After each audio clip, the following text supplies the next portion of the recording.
Hello दोस्तों, आज हम जिबली मूवी पोर्को रोसो की स्टोरी समराइज करने वाले हैं। गाइस, इस मूवी की फैंटेसी आपका दिल छू लेगी। ये मूवी हमें सिखाती कि आप ऊपर से कैसे भी हो, बट यदि आप अंदर से अच्छे हैं तो आपको हर कोई पसंद करता है। क्योंकि सुंदर लोग तो कई मिल जाएंगे, पर जो हमेशा हेल्प के लिए रेडी रहें, ऐसे लोग बहुत ही कम मिलते हैं। इसके अलावा इस मूवी से जुड़ी कुछ और एक्स्ट्रा इन्फॉर्मेशन मैं बीच बीच में डिस्कस करता रहूँगा। सो चलते हैं इस मूवी की स्टोरी की ओर। मूवी की शुरुआत में हम एक आदमी को देखते हैं जो कि पिग की तरह दिख रहा होता है और जिसका नाम मार्को पैगट होता है, और लोग उसे प्यार से पोर्को बुलाते हैं। वो एयरफोर्स में पायलट था, लेकिन वो एयरफोर्स छोड़ देता है क्योंकि उस देश की गवर्नमेंट तानाशाह हो गई थी और वो वहाँ की गवर्नमेंट का विरोध करता था। सो अब पोर्को अकेला रह रहा होता है। पोर्को अपने ठिकाने पर आराम कर रहा होता है कि तभी उसे एक फ़ोन आता है जिसमें उसे बताया जाता है कि कुछ स्कूल स्टूडेंट्स को हवाई पायरेट्स ने किडनैप कर लिया है। सो पोर्को उन्हें बचाने जाता है और कड़ी फाइट देने के बाद उन पायरेट्स को हराकर स्टूडेंट्स को छुड़ा लेता है। उन पायरेट्स का लीडर कार्टिस होता है, जो कि पोर्को से चिढ़ता है क्योंकि पोर्को को सभी लोग पसंद करते हैं। कार्टिस एक अहंकारी पायलट है जो सभी को नीचा दिखाता है और वो किसी भी सुंदर लड़की को देखकर उससे शादी की बात करने लगता है।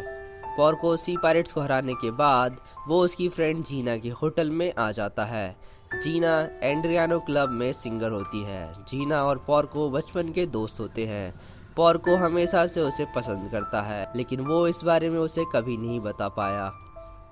जीना के 3 पायलट्स के साथ शादी हो चुकी होती है, बट वो तीनों अपने प्लेन के साथ गायब हो गए और उनकी डेथ हो गई, जिससे वो अब अकेली रहती है और अब उसका पोर्को के अलावा कोई साथी नहीं है। जीना भी पोर्को को पसंद करती है और वो उसके वापस ह्यूमन के रूप में आने का इंतजार कर रही है। 2 न्यूज़ रिपोर्टर पोर्को के पास आते हैं और उसकी तस्वीर खींचते हैं और उसका इंटरव्यू लेने की कोशिश करते हैं, लेकिन उनके जोरदार सवालों से मिस्टर कार्टिस को गुस्सा आ जाता है, जो उन पत्रकारों को वहां से हटा देता है ताकि वह बिना किसी शोर के जीना के गाने को सुन सके। जीना जब गाना गाती है तो सभी को उसका गाना पसंद आता है। होटल में कार्टिस जीना को प्रपोज करता है, लेकिन जीना उसे मना कर देती है।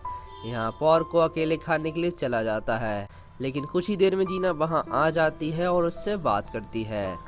दीवार पर कई पायलटों और जीना की तस्वीर है जो 1912 की है। यह उनके पास्ट की फोटो थी जिसमें जीना और पोर्को थे। यहाँ कार्टिस को जीना का प्यार जीतने की उम्मीद है। वो पोर्को को मारकर पॉपुलर होना चाहता था, सो वो पोर्को के एयरक्राफ्ट पर हमला करता है, जिससे पोर्को का एयरक्राफ्ट डिस्ट्रॉय हो जाता है। साथ ही उसे पता चलता है कि उसकी गिरफ्तारी का वारंट निकल चुका है।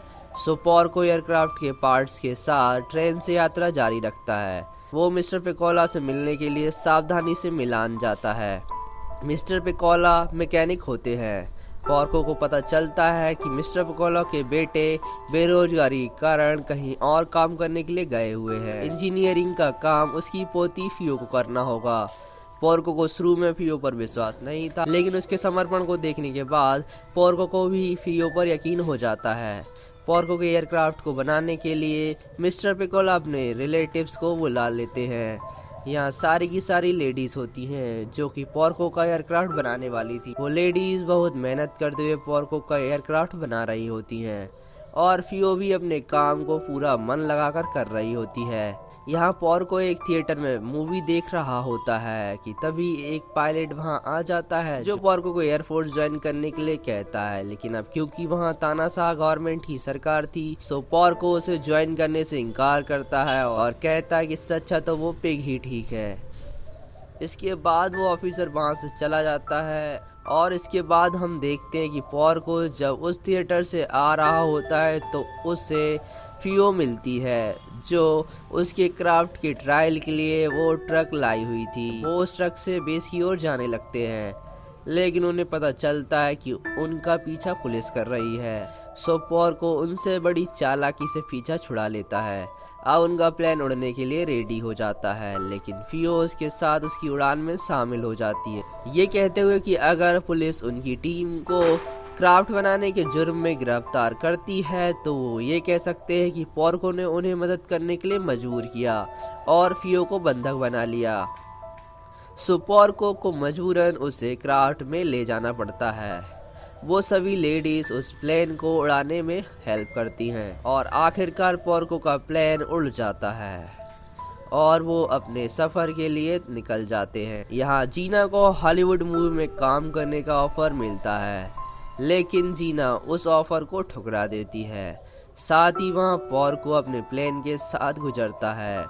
तब जीना को उसके पास्ट की याद आ जाती है, जहाँ उसने फर्स्ट टाइम पोर्को के साथ उड़ान भरी थी। यहाँ रास्ते में ईंधन खत्म होने की वजह से पोर्को और फियो रुकते हैं, जहाँ पोर्को को पता चलता है कि न्यू गवर्नमेंट ने अपने उपयोग के लिए सी प्लेन पायरेट्स को किराए पर लेना शुरू कर दिया है। इस प्रकार पोर्को को उसके बिजनेस से हटा दिया गया है। इसके बाद पोर्को वहां से चला जाता है और अपने घर पहुंचने पर वो पाता है कि उन पर सी पायरेट्स ने हमला कर दिया है और जो पोर्को को मारने और उसके प्लेन को डिस्ट्रॉय करने की धमकी दे रहे हैं। लेकिन कार्टिस वहां आ जाता है और पोर्को को प्लेन फाइट की चुनौती देता है, लेकिन वो फियो को देखकर वो अपनी आदत से मजबूर होकर फियो को शादी के लिए प्रपोज करता है। लेकिन फियो कहती कि अगर पोर्को प्लेन फाइट में जीत जाता है तो कार्टिस को पोर्को का पूरा बिल भरना होगा, और अगर कार्टिस जीत जाता है तो कार्टिस से फियो शादी कर लेगी। फियो की सीरियसनेस को देखकर वो पायरेट्स उस मैच को स्पॉन्सर करते हैं। अब उस रात फाइट के लिए गोलियां तैयार करते हुए फियो को पोर्को का रियल फेस दिखाई देता है, लेकिन वो पल में ही ओझल हो जाता है। पोर्को फियो को फर्स्ट वर्ल्ड वॉर की कहानी सुनाता है, जिसमें वो उसके साथियों के साथ प्लेन उड़ा रहा होता है कि तभी उन पर हमला हो जाता है, जिसमें उसके साथी मारे जाते हैं और जिसमें वो अपने साथियों को बचाने में असमर्थ दिखता है। वह अपने पीछा करने वालों से बचने के लिए बादल में छिप जाता है और वहां बेहोश हो जाता है। जब उसे होश आता है तो वो खुद को बादलों पर तैरता हुआ पाता है और उसे दूर के आकाश में एक चांदी की पट्टी झिलमिलाती हुई दिखती है। साथ ही उसके फ्रेंड के प्लेन्स जो फाइट में मारे गए थे और वो ऊपर की ओर उड़ रहे थे।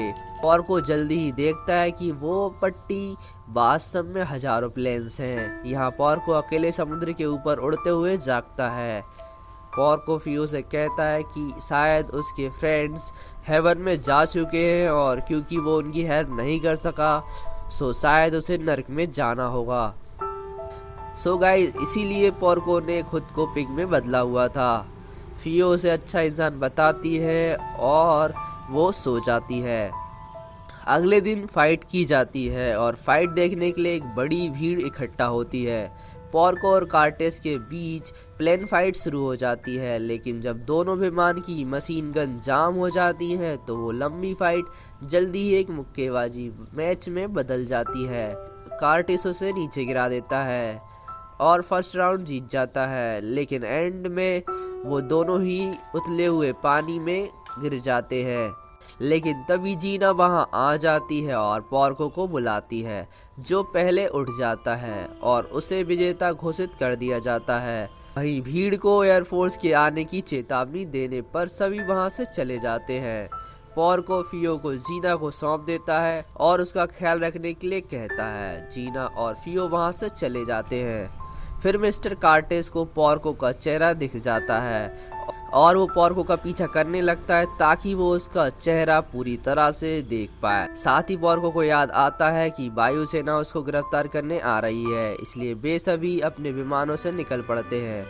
पोर्को भी उड़ जाता है। फिर कई साल बाद का सीन दिखाया जाता है, जहाँ फियो बताती है कि फियो खुद पिकोला कंपनी की हेड बन गई है। कार्टिस एक पॉपुलर एक्टर बन चुका है। एंड में पोर्को का प्लान दिखाया जाता है और यहाँ ये मूवी एंड हो जाती है।